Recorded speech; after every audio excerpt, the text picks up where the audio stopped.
Suprabhatam, Suswagatam. Jnana Yoga, enshrined in our Prasthana Traya, Shruti Prasthana, Smriti Prasthana, Nyaya Prasthana. In Shruti Prasthana we have the Upanishads. The Upanishads form the base of the entire knowledge base that we have in our country. If modern science fathomed only the physical world, our ancient seers, yoga masters and spiritual saints fathomed the whole creation. They understood the structure and the laws that govern this entire creation. What is the conclusion of the Upanishads? We saw we all have in creation 5 layers. The physical layer, featured by electromagnetic field that we know today. Then we have the pranamaya kosha, that is the bioplasmic field. Then we have the manomaya kosha, that is the astral field, the mind field. Then we have the jnanamaya kosha, the information field or the knowledge field. And for that the causal, that is the anandamaya kosha, the bliss field. So the whole Jagat, the entire creation is not just merely physical, but there are 5 layers. All these 5 layers are in continuous interaction. Whatever changes at one level brings a change in others also. And the entire creation has come from the Anandamaya Kosha. From Anandamaya Kosha comes to Vijnanamaya Kosha, Manomaya Kosha, Pranamaya Kosha and Annamaya Kosha. That is called the downward causation. By Professor Amit Goswami he wrote. But today what modern science and the scientists were thinking was that everything is nothing but physical. From the physical all other things emerge. So this is called upward causation. Atoms, protons, neutrons, DNA, RNA, molecules, everything is physical. Therefore, physical things, everything comes. What is prana after all? That functioning of the DNA, RNA molecules. What is that we call as mind? Functioning of the brain cells. And what is it that we call as the intellect? Functioning of the left brain of the entire thing. And therefore, everything is nothing but manifestation of the physical thing. What is that we call as ananda, or the emotions? We have special emotional centers in the brain, and everything is there. Therefore, the modern science thought at one time in 1970s, that everything is nothing but physical. So once you understand physical, you know everything in the universe, we thought. But it was completely nullified by the beautiful book by Fritz of Capra, which I again and again repeat. All of you should read that book. That is turning point. In that he opened the eyes of the modern scientists. Don't think that we are at the end of the game. They only crossed the surface, very gross physical things. And there is so much more to learn, so much more to unravel, so much more to discover. So this is the Jnana Yoga. The methodology of science, methodology of the Upanishads are very much similar. So we can say that methodology of the Upanishad is the one that evolved thousands and thousands of years back, whereas modern science is only now. What is that methodology? Shravana, Manana, Nididhyasana, Jnana. This is how it has been presented. So in this schematic you can see that you make a hypothesis, that is, you read a book, you read a textbook, a grantha, or you watch a video, or you have heard a lecture from somebody, or you may have interaction by various means. So you know what is the knowledge that has been put forth in Upanishads. As I said, the 5 layers. Then you start asking questions. Questions is the main lesson. That is the manana. That means, how can you say that there is something beyond the physical? You don't see anything. What you see is only the physical. How do you say there is some prana, mind, all these things? You can't believe. So what do they So here say, go and do the experiment, Vididhyasana. That is called tapas. Tapasa Brahma Vijignasasva. Said the Taittiriya Upanishad.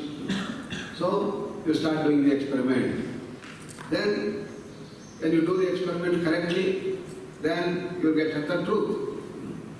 You have to systematically go deeper and deeper and deeper in your experimentation and realize. So that is the whole process that was followed in our education system. And this is known as the Paravidya. And in the Upanishad, there are two types of Vidya that have been talked about. So one of the students comes and asks, Sir, I have learned many Vidyas. Shastram Janami, Shastram Janami. 64 types of Vidyas I have learned in my life. PhDs after PhDs. I have got 25 PhDs, but I am not satisfied.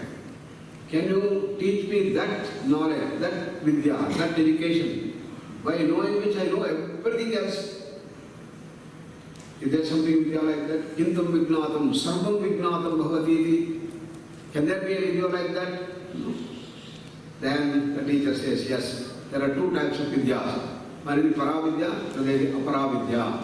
What all you have learned is the Aparavidya. And what all has been contained in the Vedas and others are all Aparavidya. So you have the whole gamut of the knowledge base. Everything is put into the basket of Aparavidya. Rukvedo, Yajurvedo, Samavedo, Atharvavedaha. All four Vedas are put into the basket of Aparavidya. Look at that. The Upanishads are contained in the Vedas. Upanishads themselves are Aparavidya. And the supporting document, what is the Shlanga? Shiksha, Kalpo, Vyakaranam, Viruktam, Chando, Jyotishaviti. The 6 Vedangas by which you understand the Vedas. Just like you want to understand any textbook today, you have the dictionary, the grammar, intonation, everything you have to know. Similarly, the 6 basic documents by which you understand the Vedas, they are called the Vedangas. Vedangas. All this are put into the basket of Aparavidya. So what all you have learned, the 64 Vidyas belong to this category, my dear king. You was telling. Then what is that Paravidya? Yaya tadaksharam adhigamyate. That actual process by which you rise higher and higher and reach that ultimate. A process of transformation. That is the Vididhyasana dimension. That is experimentation. And this is what you have to do. Therefore, practice is most important. You may know everything, but if you don't practice, no use.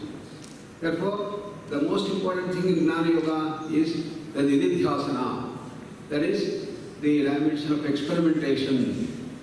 So therefore, I have been telling that you must do the experiment. So when you look at all these things, then there are two main subjects that come in the Upanishad, which I told. One is Sattva reality, moving from the physical to the prana, to the mind, emotions, intellect, and go to the highest as the Ananda. What is the second subject I talked about? Happiness analysis, Ananda Mimamsa. Satyanveshana and Ananda Mimamsa. Ananda Mimamsa is most relevant to everybody. You may not be a scientist, you may not be a scientist, you may don't care what is the reality, but everybody wants happiness and happiness. Therefore, happiness is the most important thing that everyone should understand. If you don't understand, you are always in a wrong notion, a jnana, an ignorance, and you will never get the happiness. This is what happened to the whole world. Even the best of the developed countries, the United States and others, they have not understood what is happening. So they all went in the wrong way. As a result, in spite of all the richness and wealth and the defense superpower and economic superpower, what is happening? People are suffering. Many times I literally cry as to why, with such a rich country, people should be suffering like this. The reason is all the knowledge. Our knowledge is so limited, so perverted, so wrong knowledge. What is the wrong knowledge that we saw? Wrong knowledge, happiness in objects of enjoyment. And then you have to question that. You have to do the experiment, I told you. And once you start doing that, you will come to the conclusion that happiness is not in objects of enjoyment. It's an inner state of mind. What is that inner state of mind? Whether it's concentration or whether it's an exciting, a thrilling experience or what? You have to go deeper into it. In your experimentation, finally, the analysis shows it is an inner state of mind which is featured by silence, where all thoughts vanish. And in that state of deep silence, the dimension of pure, blissful experience start coming up, ananda. Therefore, the Guru in the Sattva reality, he found that ananda is the ultimate. That is going to the very root of the thoughts. So, Parame Vyoman Pratishtita, he just stayed in that all-pervasive, expansive silence. That is in Sattva truth. When they started searching for ananda, what did they find? Ananda is again the same silence. So whether you go this way in search of truth or whether you go in terms of happiness, both these things lead to the same goal. What is that? Anandamaya kosha.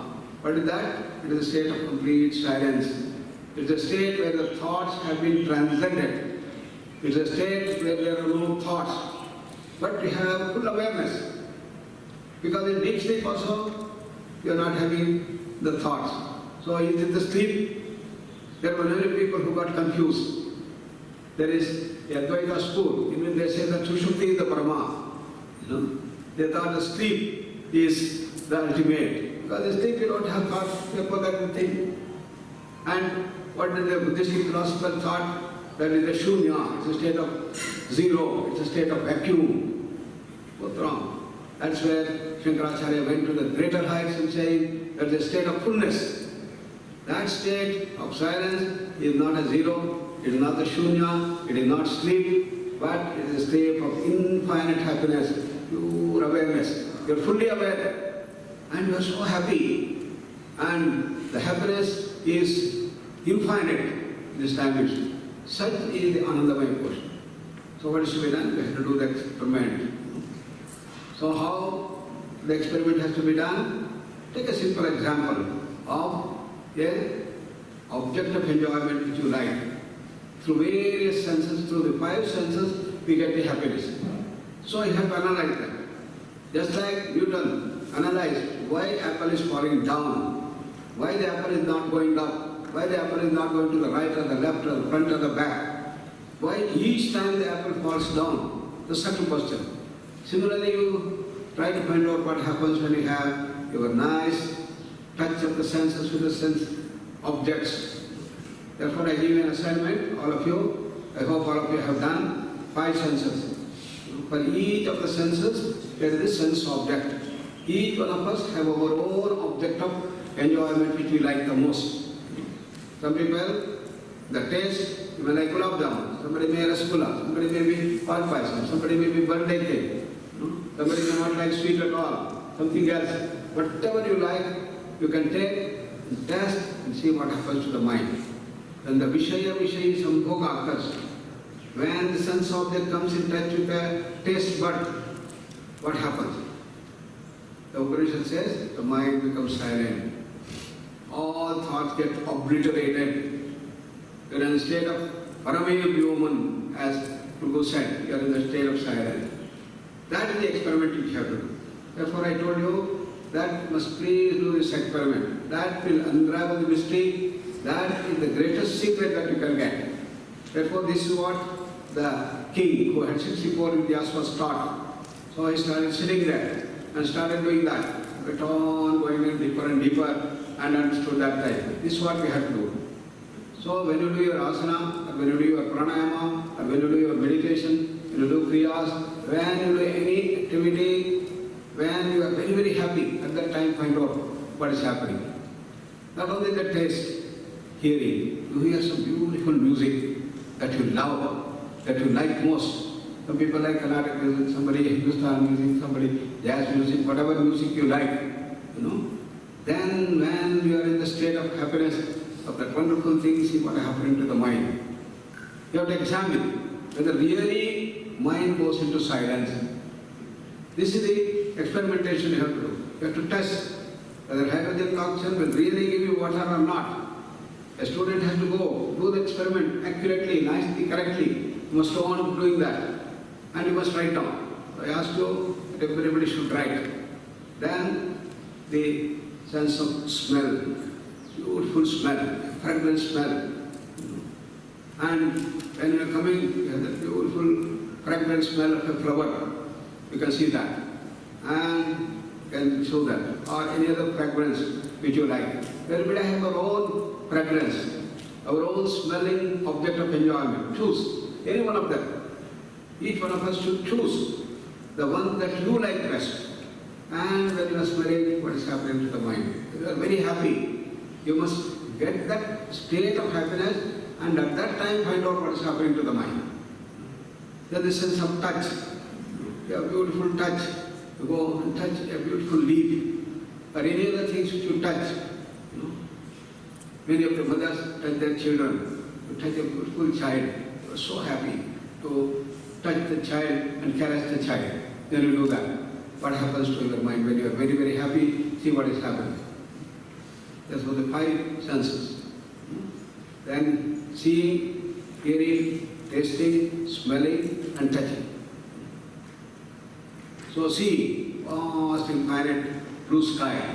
Just go there and do that. You are so happy. Two of you came and told that you are so happy, you were just standing there through the bamboos, you were seeing the sunrise, and nicely the whole sunrise is coming up, and you are so happy, wonderful. Catch those moments of happiness and see what is happening to your mind. This is the nididhyasana that you have to do. This is the experimentation you have to do. And if you do that, if you get to realize that you have the gnana, you are transformed. And you have to stay there longer and longer. Therefore, this is the assignment 2 that I gave all of you. How many have done this experiment? Please raise your hands. Many of you have forgotten. This is what happens to most. We tell something, you hear and leave it. No, this will not do. You have to do the experiment today. You should start doing these things one by one. And you should do this thing. This is the key essence of the Gnana Yoga. Therefore, if you don't do that, then not as good. Everybody has to do that, and tomorrow you should report. Report to Linakshi, report to your coordinators that you have done that, and you have to write down. Write down in the email and send it. Whether it is MSc, whether it is your PGDYT, whether it is MD, whether it is PhD people, whether it is YSC people. This is the core essence, this is the Paravidya that you have to do. Then you are going to get to the real knowledge. Otherwise, all things about swimming, how to do that and this thing, everything you have learned in the theory, but you have never gotten into the water, you have never tried. So my appeal, request to all of you is, please do the experiment today and write down what you felt. Do that again and again, 2 times, 3 times, until you get that. So the student has to go and see. Until he gets the water out of hydrogen and oxygen, we should do the experiment. That's what I want. So let us contemplate on these thoughts. Sit straight, with the eyes closed. Relax all parts of the body. Scan your lives. What are the objects that you like? In 5 senses: seeing, hearing, tasting, smelling, and touching. In all the 5 senses, which are the ones that you like best? It gives you maximum happiness. Choose that, write down. And go, take that, and enjoy the moments. Get to that level of happiness. The first piece, the wonderful Vishayi Sambhoga.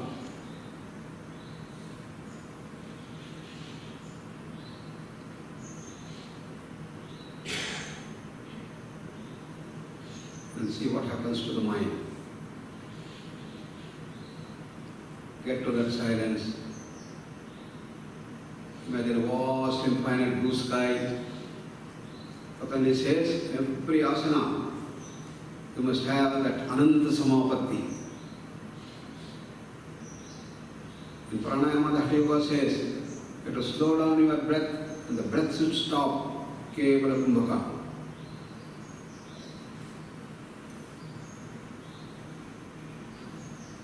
In Dhyana, your mind should go to the very silence by slowing down the thoughts.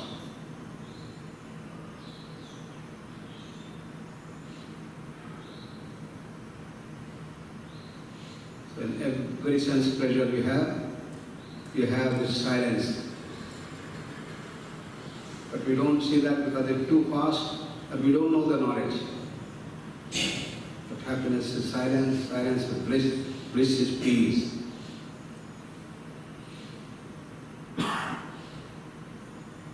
With the prana, the energy will become least in the head region. The head region becomes so light.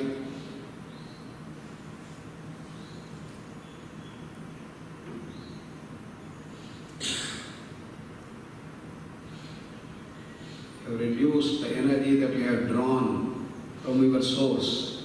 E has reduced considerably, bringing EA very, very small, 100 units, 50 units, 10 units, almost 1 or 0 units.